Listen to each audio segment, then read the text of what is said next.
एक सास सिर्फ यह चाहती है कि उसका बेटा सिर्फ उसकी शादीशुदा बेटी और उसके बच्चों का खर्च उठाए।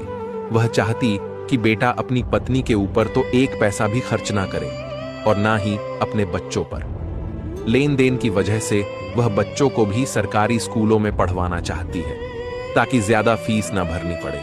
उसका बेटा सिर्फ और सिर्फ अपनी बहन के लेन देन में ध्यान दे।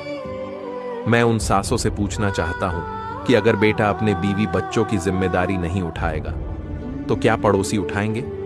ऐसे हालातों में बहू कहां जाए? तभी तो घरों में क्लेश होते हैं। और अगर आपको अपनी शादीशुदा बेटी के ही खर्च उठवाने थे तो आपको अपने बेटे की शादी नहीं करनी चाहिए थी। अपनी बीवी को भी समझो, क्योंकि वो बेचारी वो है जिसके जिम्मे एक नहीं पता नहीं कितनी ड्यूटी है। आपका घर भी देखती है, आपके बच्चे भी देखती है, आपके कपड़े भी धोती है, 3 वक्त का आपका खाना भी पकाती है, आपके कपड़े भी इस्त्री करती है, आपके जूते भी पॉलिश करती है, आपके बच्चों को भी तैयार करती है, स्कूल भी भेजती है। तो थोड़ा उसको भी समझो। तुम एक ड्यूटी करके कहते हो कि मैं थक गया हूं, मेरी मत मारी गई है, लेकिन वो पूरा दिन आपका घर संभालती है। वो कभी नहीं कहती कि मैं थक गई हूं या मैं अब कोई भी काम नहीं करूंगी। मर्दों को शादी करने से पहले ही ये सोच लेना चाहिए कि आपकी पत्नी को आप खाना खिला पाएंगे या नहीं, अपनी कमाई से उसे कपड़े पहना पाएंगे या नहीं, अपनी कमाई से क्या अपने बच्चों को अच्छे स्कूल में शिक्षा दे पाएंगे या नहीं।